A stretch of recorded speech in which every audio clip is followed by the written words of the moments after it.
Bem, meus amigos, chegamos agora à parte das perguntas. Então, eu queria fazer umas considerações antes. Dizer para vocês que o autor distribui essas perguntas em primeiro livro, segundo livro, terceiro livro e quarto livro. Tá? Então, as perguntas serão em cima desses 4 livros que o autor determina. E quero só deixar um lembrete que eu não sou um narrador oficial, eu sou alguém como vocês que está lendo o livro. Então, eu tenho como objetivo, o objetivo do canal é eu ler o livro da forma que eu sei ler, ou seja, vai ter algumas pequenas partes que, claro, que eu vou me enrolar com as palavras, isso é normal. É como um de vocês estivessem lendo. Não é um cara contratado para ler um livro para vocês. Imagine que é um amigo de vocês lendo um livro para vocês. É esse o objetivo. Então, tudo bem, alguém pode falar, nossa, a leitura dele fica às vezes meio complicada, mas é assim mesmo, é a forma de eu ler e esse é o projeto. Esse é meu projeto, tá? Que eu tenho que cumpri-lo, né? Esse canal é um projeto que me foi intuito, né? Veio uma intuição para que eu fizesse este canal e eu estou fazendo da melhor maneira possível, tá? E quanto às perguntas, tem algumas perguntas que é o seguinte, tem a pergunta e tem as respostas dos espíritos, tá? E às vezes a pergunta vai ter uma nota explicativa do autor, tá? Então é assim, tem a pergunta, vocês vão ver que eu vou narrar a pergunta e vou dar a resposta dos espíritos e na pergunta que tiver uma nota de esclarecimento, eu vou falar nota antes de ler o que está escrito nessa nota do autor. Combinado? Valeu, gente. Muito obrigado por me acompanhar e vamos seguindo aí a batalha, tá? Então, essa primeira fase é do Livro dos Espíritos e eu estou pensando o que eu vou fazer dependendo da evolução do canal, qual livro eu vou trazer mais para frente. O importante é saber que a gente está começando da base, tá? Até chegar numa mecânica quântica, numa física quântica. Ou seja, aprofundar mais no assunto, né? Porque a maioria dos cientistas chegam numa determinada fase dos seus experimentos que ele dá um fim ali. Ele não se aprofunda porque ele é materialista. A grande maioria dos cientistas são materialistas. Eles não acreditam em vida após a morte, não acreditam que a gente vai evoluindo, o nosso espírito é imortal.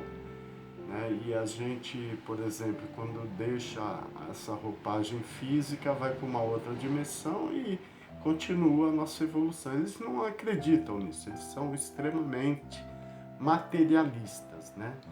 Então a gente tem a física quântica, eles chegaram até, eles fazem os experimentos, chegam numa determinada fase desses experimentos, terminou ali, não quer se aprofundar, né? Então, para se ter essa noção do aprofundamento da parte espiritual, tem que ter essa base, senão realmente você não vai entender a física quântica.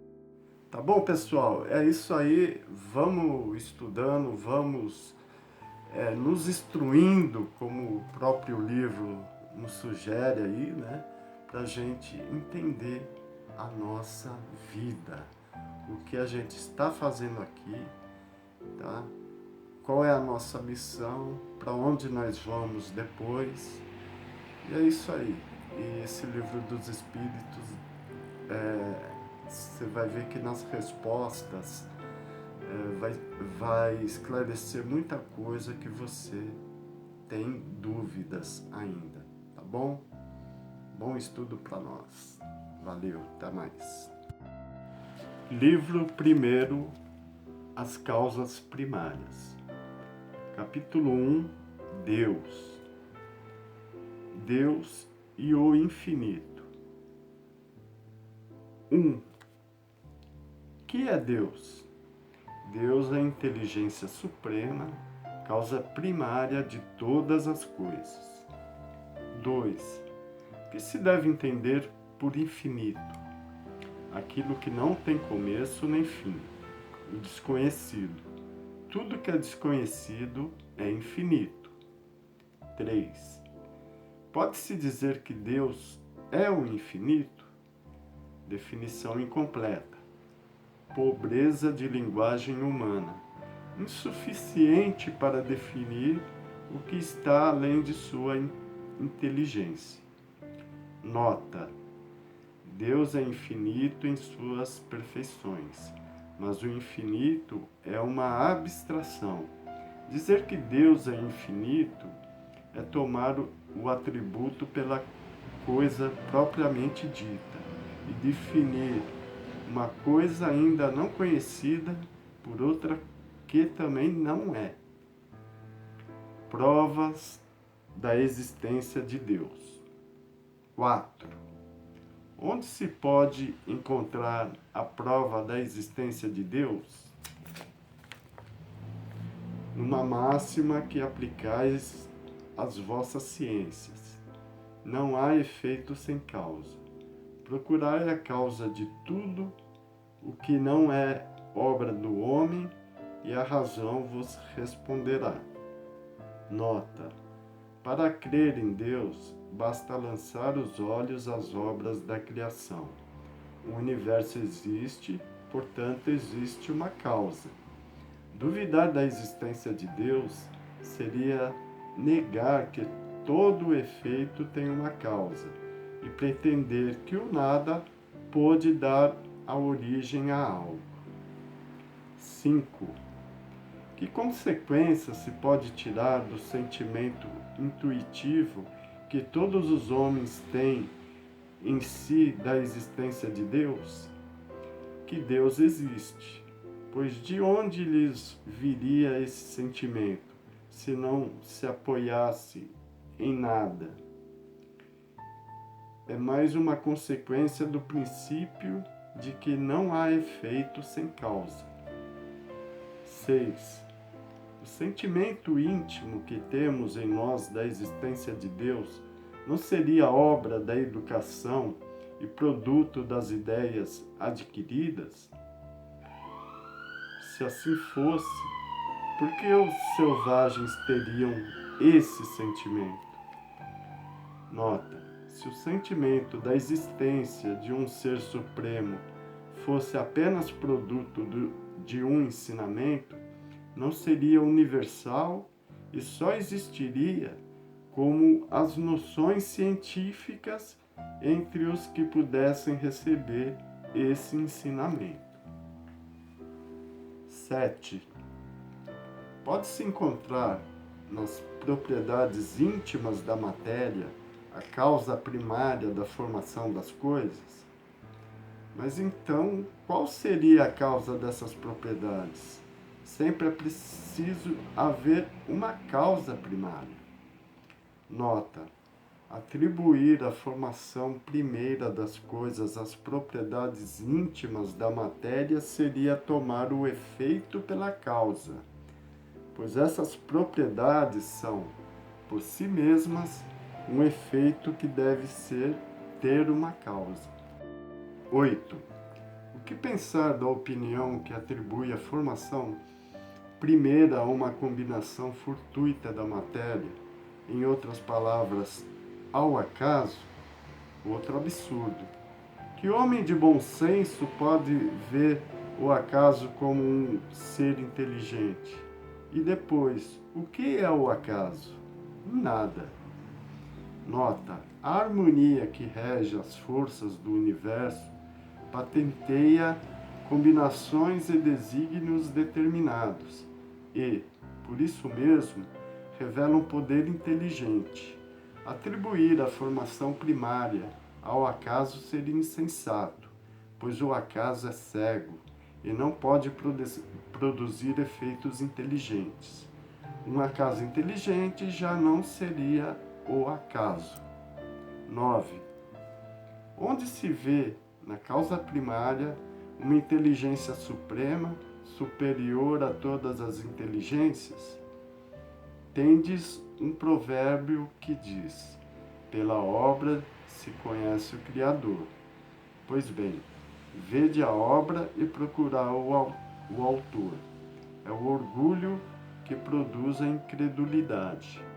O homem orgulhoso não admite nada além de si, e é por isso que se autodenomina um espírito forte. Pobre ser que um sopro de Deus pode derrubar. Nota: julga-se o poder de uma inteligência por suas obras, já que nenhum ser humano pode criar o que a natureza produz.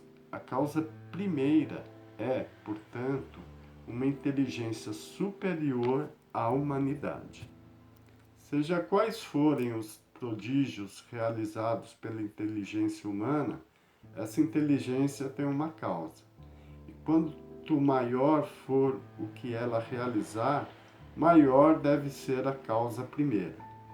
É essa inteligência a causa primeira de todas as coisas, qualquer que seja o nome pelo qual o homem a tenha designado.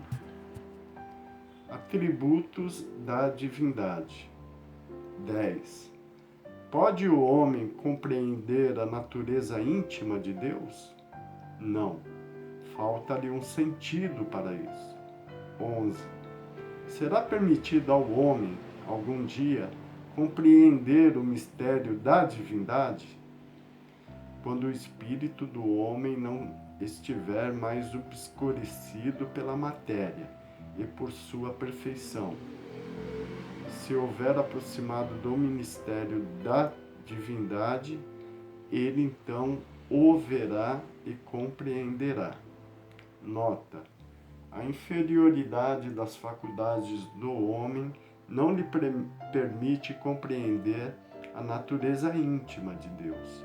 Nos primórdios da humanidade, o homem o confunde frequentemente com a criatura, cujas imperfeições ele lhe atribui.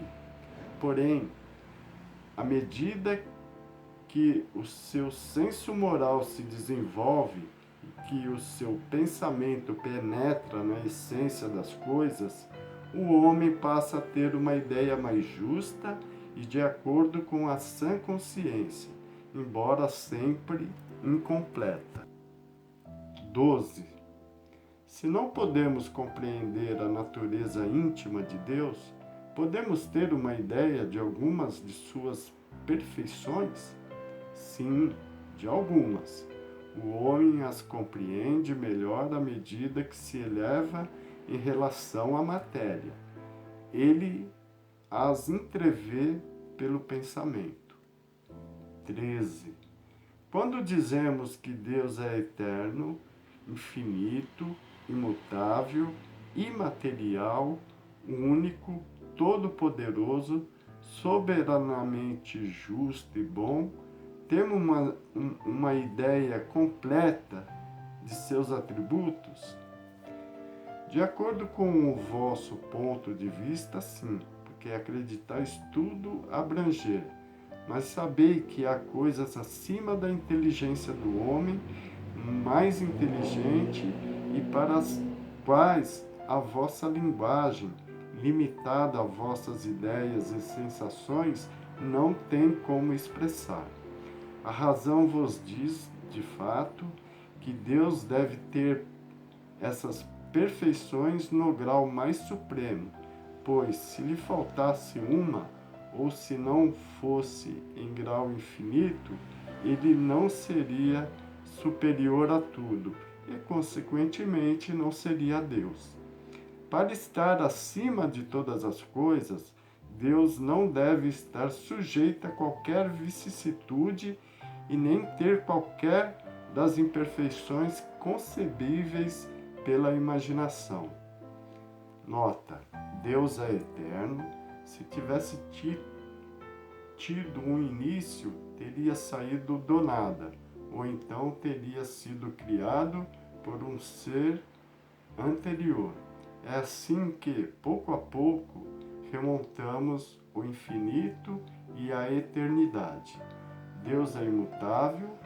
Se fosse sujeito a mudanças, as leis que regem o universo não teriam nenhuma estabilidade. Deus é imaterial. Isso quer dizer que sua natureza difere de tudo que chamamos de matéria. Caso contrário, ele não seria imutável, pois estava sujeito às transformações da matéria. Deus é único. Se existissem diversos deuses, não haveria nem unidade de propósito, nem unidade de poder na ordem do universo. Deus é todo-poderoso porque é único. Se ele não tivesse o poder soberano, haveria alguma coisa mais poderosa ou tão poderosa quanto ele. Não teria feito todas as coisas, e as que não tivessem sido feitas por ele seriam obra de um outro Deus. Ele é soberanamente justo e bom. A sabedoria providencial das leis divinas se revela tanto nas menores coisas como nas maiores, e essa sabedoria não nos permite duvidar nem de sua justiça, nem de sua bondade.